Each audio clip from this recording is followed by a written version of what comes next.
Des plages blanches au fond transparent, des couchers de soleil de feu, des châteaux et des tours sur la mer, beaucoup d'huile et de vin.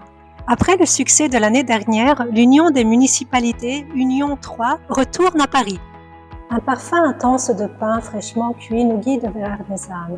Ici, il existe encore les fours en pierre qui produisent du pain cuit sur pierre et levé au levain. Le soir, les petits restaurants et les auberges vous régaleront avec leurs typiques plats traditionnels. Et vous pourrez choisir parmi 3 établissements vinicoles qui produisent d'excellents vins.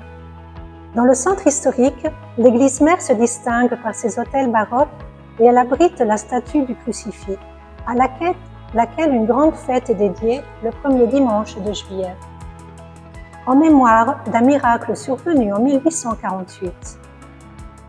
L'église de Saint-François est un vrai joyau, connu comme la Petite Église. Vous pourrez y admirer des autels baroques qui ressemblent à de véritables broderies. En vous promenant, vous arriverez devant la maison du scientifique Selvaggio Guarini, qui a vécu au XVIe siècle, où vous pourrez admirer un blason avec le tétragramme, le nom imprononçable et sacré de Dieu. À ne pas manquer le palais du Marquis, avec ses salles entièrement décorées de fresques.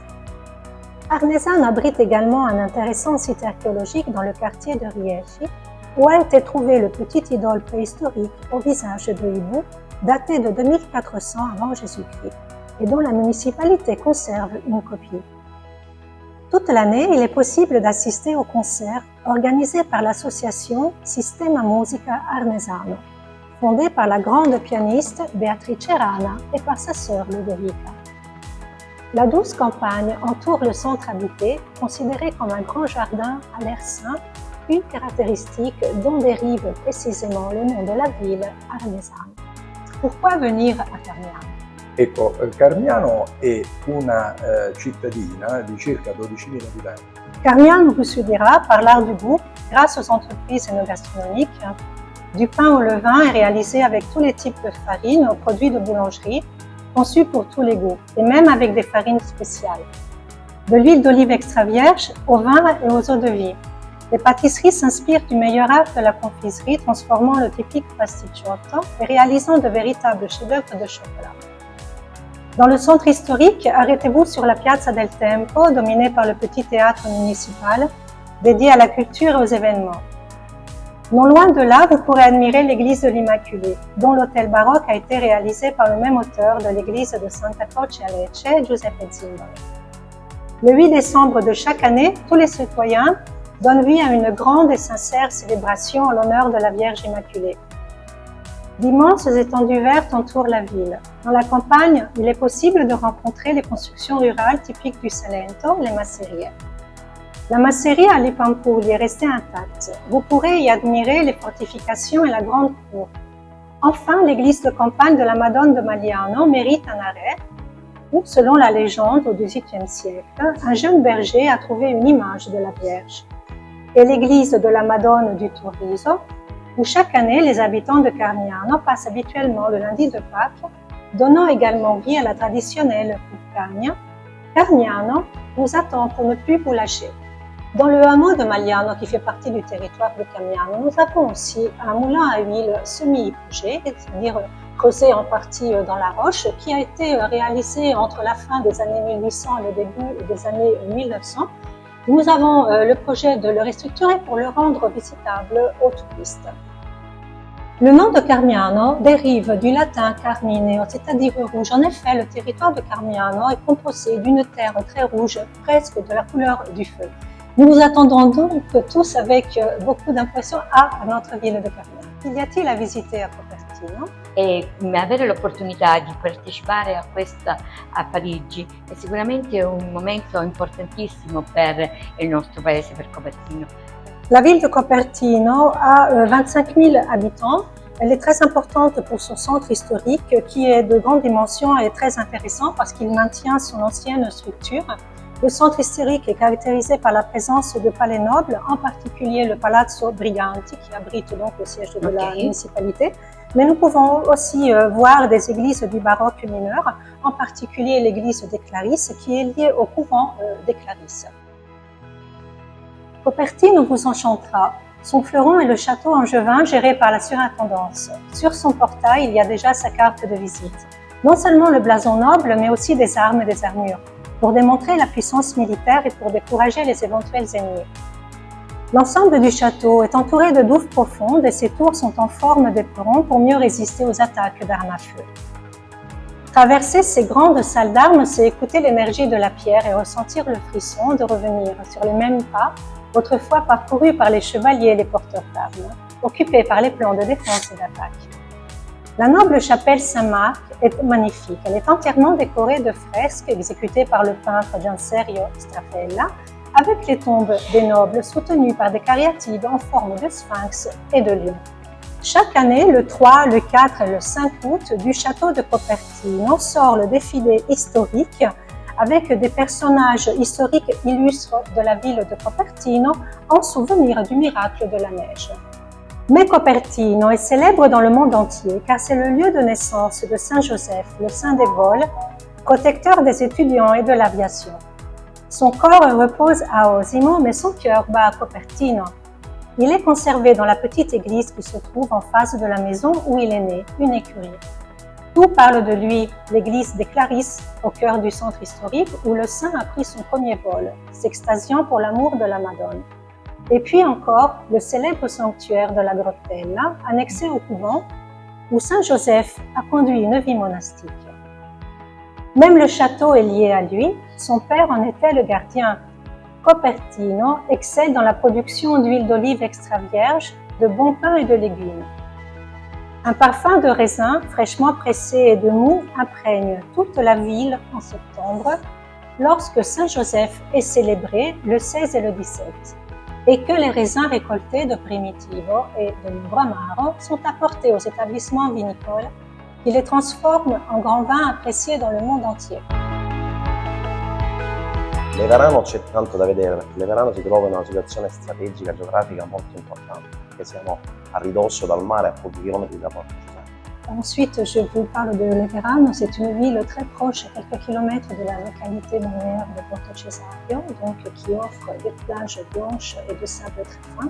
Et c'est une ville aussi très riche. Leverano est une ville petite mais très riche en événements culturels et gastronomiques. Elle est très importante pour ses produits typiques. Elle offre toute une série aussi de petits restaurants qui proposent des produits typiques. Nous avons les spécialités aussi dans le vin, dans l'huile extra vierge d'olive. Et nous avons aussi une brasserie artisanale récemment ouverte. Donc nous proposons aussi de la bière. En effet, il y a aussi la fête de la bière. Leverano est très importante aussi pour la fête des fleurs qui se déroule fin mai, début juin. Donc, même si c'est une petite ville, c'est une ville très riche en événements culturels et gastronomiques.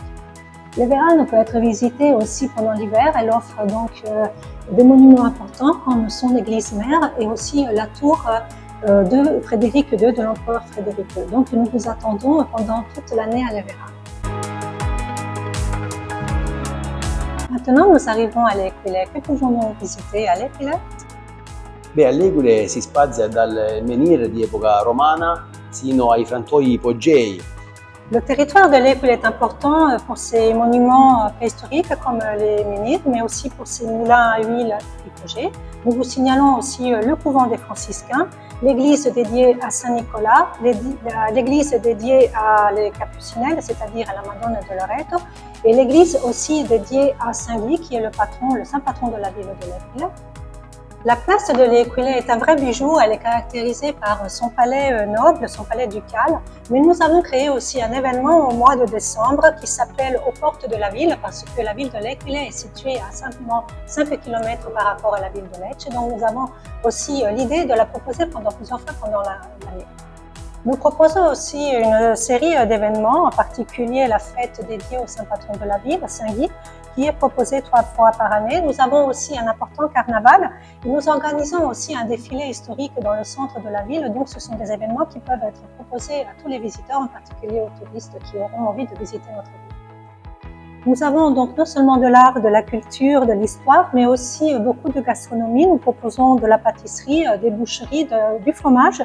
Mais aussi, nous avons une très grande présence de fours traditionnels, donc qui préparent des produits au four très importants. Et donc ceci est aussi très important pour les visiteurs qui viendront visiter notre ville. La ville de L'Équille propose aussi de nombreux hébergements comme des bed and breakfast, des maisons de vacances qui sont situées surtout dans le centre historique et qui sont prêts à accueillir les visiteurs qui pourront comme ça avoir l'occasion de goûter nos produits gastronomiques, participer à tous nos événements artistiques, culturels, historiques. Donc nous vous attendons avec patience. Nous voici maintenant arrivés à Monterone. Que pouvons-nous visiter? Monterone di Lecce sotto il profilo storico non può non parlare del prezioso gioiello del Palazzo Baronale. Les visiteurs qui viendront voir la ville de Monterone pourront admirer la beauté du palais baronal situé dans le centre historique, très important pour la salle des miroirs, la salle des fresques, mais aussi pour la salle des fêtes. Donc c'est un bijou historique et artistique très important que la ville de Monterone propose. Ensuite, nous avons l'église mère, très importante aussi pour ses hôtels baroques et pour ses précieuses toiles. La ville de Monterone propose des fêtes traditionnelles très importantes et ultra-centenaires comme la fête de Saint-Antoine Abbé, c'est-à-dire la fête du feu, la fête du Saint-Crucifix, la fête du jeu du mât de la Cocagne et la fête patronale aussi très importante de Saint-Antoine de Padoue. En outre, la ville de Monterone est une ville universitaire très innovante et très fréquentée par les jeunes étudiants à niveau aussi national. Donc, elle attire énormément de jeunes étudiants au sein de son université. Monterone est importante aussi pour la présence de célèbres villas qui ont été construites au début du siècle dernier par les familles nobles de la ville de Lecce. C'était des lieux de villégiature. Certaines d'entre elles encore sont existantes et peuvent être visitées. Et ensuite, nous avons toute la campagne environnante.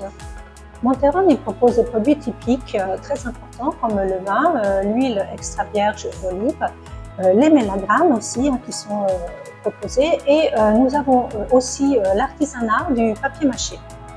Monterone est célèbre aussi pour la présence du vélodrome des Oliviers, le vélodrome degli Ulivi, qui dans les années 70 a été très important au niveau national et qui a reçu la vainqueur aussi le célèbre cycliste Moser.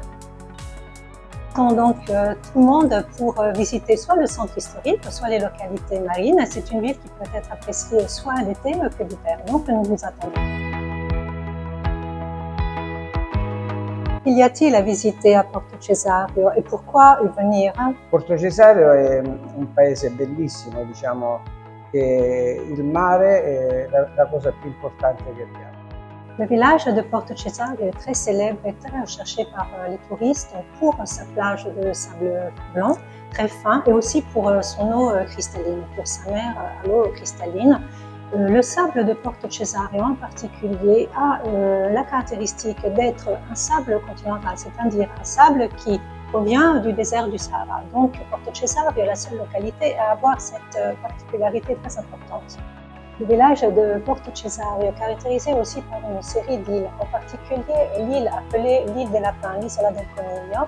Elle prend le nom justement du fait qu'elle a été repeuplée de lapins suite à la Deuxième Guerre mondiale. C'est une île très intéressante qui peut même être rejointe parfois à pied, en traversant la mer. Ensuite, une autre caractéristique de Porto Cesario, ce sont les 5 colonnes romaines qui sont encore couchées sur le sable de la mer. Ensuite, près de la tour Torre Chianca, appelée Torre Chianca, qui est une tour du XVIe siècle, une tour de guet, qui a été construite sous Charles Quint, justement pour défendre le territoire des incursions des pirates et des ennemis. Une autre caractéristique de Porto Cesario, ce sont les poissonneries, des boutiques de poissons très frais, fraîchement pêchés, proposés aux visiteurs. Il y a aussi d'été beaucoup de restaurants. Les poissonneries aussi se transforment en petits restaurants pour accueillir les touristes. Une ultime caractéristique, c'est la localité de Porto Prosciutto, qui est très importante aussi et qui accueille les visiteurs. Donc, nous avons vraiment le plaisir de vous accueillir, visiter la ville de Porto Cesario est importante pour sa réserve marine, une des plus importantes au niveau européen, et aussi pour son parc terrestre qui comprend une partie appelée les Spumulate entre Porto Cesario et Porto Prosciutto. Les Spumulate sont des cavités, disons des anciennes cavités qui se sont écoulées, et donc actuellement ce sont des lacs d'eau moitié marine et moitié douce, qui peuvent être aussi visités et qui sont une caractéristique unique sur le territoire. Donc toute la municipalité vous attend pour vous accueillir. Che y a-t-il a voir a Veglie? Veglie è una ridente cittadina del nord Salento che si colloca geograficamente a circa 10 km dallo Ionio. La ville de Veglie est une ville qui appartient au Nord Salento, qui a une distance de 10 km environ selon la mer Ionienne et 18 km par rapport à Lecce. C'est donc une ville qui occupe une position stratégique. Elle a environ 14 000 habitants, mais elle est très importante pour son célèbre couvent de la Madone de la Favana et surtout pour la crypte qui abrite de magnifiques fresques. Elle est très importante pour ses fouilles archéologiques parce qu'elle remonte à l'âge messapienne. En effet, nous avons trouvé des œuvres de culture messapienne qui appartiennent au 4e au 7e siècle avant Jésus-Christ pendant des fouilles archéologiques, et ces œuvres sont conservées au musée Sigismondo Cassomediano de la ville de Lecce. La ville de Veglie accueille aussi le couvent des frères mineurs avec son annexe église qui est entièrement décorée de fresques. Donc elle est très particulière, elle nécessite de travaux de restauration et cela pourra lui rendre sa beauté particulière et riche. La ville de Veglie est une ville très vivace, en particulier pendant les années 80-90, il y a eu la naissance de nombreuses entreprises qui se sont spécialisées dans la production de produits frais, de produits donc de pâtisserie froide, mais aussi de glace. Et les nouvelles générations ont continué à transmettre cette tradition. Donc la ville de Lecce propose encore, par rapport aussi aux nombreuses pâtisseries, mais surtout des pâtisseries fraîches et des produits frais comme la glace. Évidemment, nous espérons que la ville de Veglie soit de plus en plus visitée par les touristes français parce qu'elle peut offrir non seulement de nombreux monuments, mais aussi on peut bien manger, on peut bien dormir, on peut visiter la ville pendant toute la partie.